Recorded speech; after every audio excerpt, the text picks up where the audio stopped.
So you're a political expert, obviously, and you've had a year, to look at this guy in office, right? To see his programs in action. We're here at Ground Zero with Nancy Pelosi in the backyard and everything like that.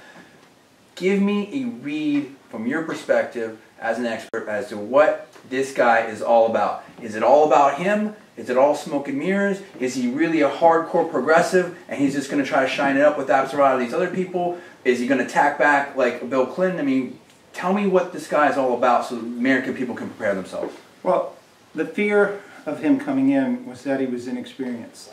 Inexperience shows up in two ways. The people you put in and how realistic you go about your governance. The people he's put in are people that are too far to the left and not realistic. Plus, the agenda he has set was unrealistic. Look, most presidents have maximum 3 great accomplishments, maybe 4. Some only get 1, some don't get any, right? Excuse me. So his inexperience led him to chase too many rabbits at once and not stay focused. That's number one. Number 2, his appointment process. He's never really managed something this big. That shows up with the fact that he's letting Nancy Pelosi run the show on so many of this legislation. If someone else is in charge of your major piece of legislation, well, then you're not in charge. Right. Period, end of story. That's what I'm saying. Why do you allow someone else to be in charge? Well, because you don't have experience to be in charge yourself. Or the guts to take the heat.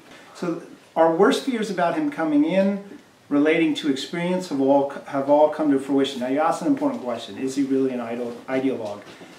I think the proof in the pudding of that is a lot of these people he has appointed that have these incredible backgrounds. Oh yeah, Van Jones and the rest, and all these unconfirmed czars.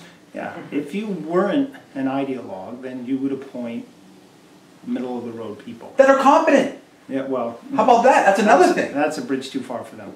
My point is, if you were going to reach out and bring everyone together, the easiest place to do that, by far, is your appointment process. You're right. Because it doesn't require you... Your appointment process... That's your show. Yes, and you don't have to... pass a major piece of legislation requires you to openly bring tons of people together. Presidents get most of their appointments. So for someone to argue that he's not an ideologue at the time that he appoints ideologues is just someone who's not in reality. It's almost like he's the Salahis were the big party crashers, right, at the White House. It's almost like he's the ultimate party crasher. It's almost like he just wanted the gig and has no idea what he wants after that. Like there is no next step. It's a constant campaign. That's the biography of Jerry Brown that you just gave. Yeah, right. The guy who runs for office and doesn't know quite what to do when he gets there. No, I don't think he... No, I think he's more of an ideologue than Jerry Brown. Jerry Brown is sort of a weather vane kind of guy. If something's hot, he'll go after it. Moonbeam. I think, well, I call him Sunbeam now. Sunbeam now. Oh, the solar. Global warming and the solar, yeah. So, no, but I think the reality is that he's not up to the job. That's right. There's no comment. Why else put Nancy Pelosi in charge of your biggest agenda item? And Gina Napolitano and Homeland Security. What was that? Pure political. But look, that's a pure demonstration of their priorities. If that job, which is security, which is the #1 job of government, security, absolutely, from the cop on the beat to the NSA, if your #1 appointment is someone without experience in the area, you're telling people what your priority is. Your priority isn't making sure people are safe. You're doing something political, and well, that's what he's been doing. Grade this speech tonight. Had one of the most awkward moments I've ever seen in a presidential speech. I know, it was weird. That's how budgeting works. What was that? Well, he says like scolding them or something. He was only in there for 2 years. Yeah, no, the speech actually was too long. I thought it started out as a sermon. Yep. It went on too long, repeated itself, and basically was a campaign speech. It's by far his worst, and I don't even understand why they gave him such a bad speech. I can't believe his speechwriters gave him this. That's what I'm saying. It's like insane. So you are confident in 2010 for the Republican Party. You feel like this is... We'll get a minimum of 25 seats. Wow. We should get 50. Wow. Okay, so we know that you're going to be at and you know headlining this big California Young Republicans convention that we're going to be at. Yes, right? And, we can clap for that. Sure, why not? Right? February 19th to the 21st in Santa Clara. It's going to be awesome. We're going to have stuff. But tell me what else, because we like to get the viewers involved here. We want people to plug into the action today. This isn't just a passive situation. What else is coming up for the California Republican Party and Tom Del Baccaro that people need to know about right now? Well, this is going to be, the California Republican Party will spend more money this year statewide than any other year. We're going to have an incredible next 4 months at the gubernatorial level. Yeah. We have exciting young candidates, one Damon Dunn for Secretary of State, Mimi Walters for Treasurer.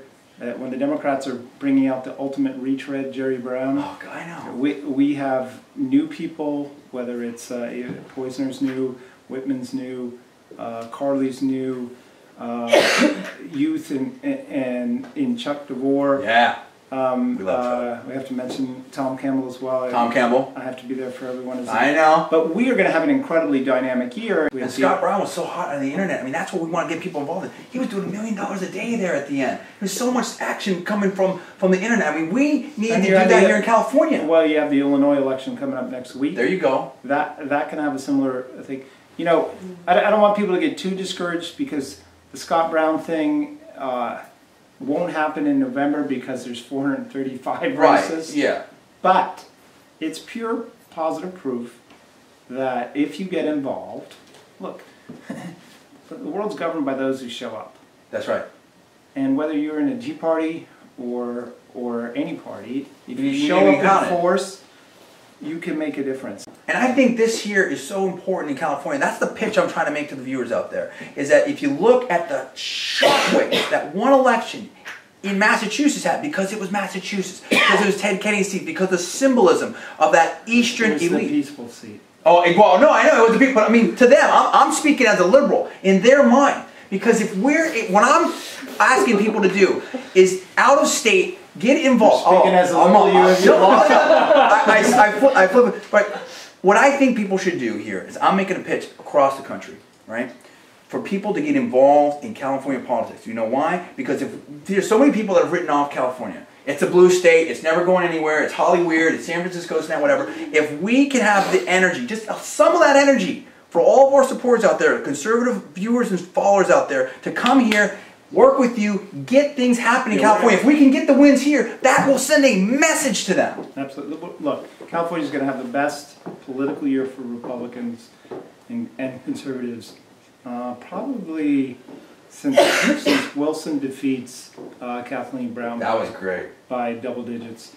So there is going to be a lot happening here, but if you sit at home and don't get involved, you know, then you deserve your fate. But if you get out there and make the difference and make changes and flip CD11, flip 8015, retain Danny Gilmore's seat, you know, pick up some of these seats, then Barbara Boxer. Yeah. No, look, she's vulnerable. Real vulnerable. I know we can pick that off, and we absolutely in this state have to have a Republican governor because the very idea. Oh my God. Of the return of Jerry Brown. No way. Mixed up with this legislature. And the fiscal state that we're in now, the crisis. I mean, it's bad enough with, I mean, you know, Schwarzenegger's trying, but... Jerry Brown with this legislature would be the best thing that Nevada has ever hoped for.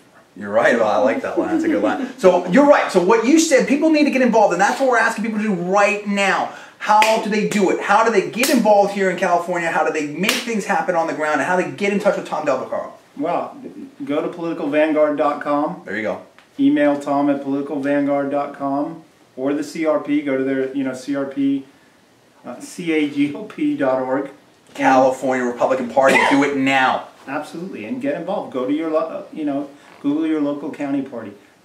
The momentum that exists now can't be dissipated. It's got to go on and carry through to November and really make an extraordinary difference, because the reality is 2 more years of Obama and Pelosi. It's over.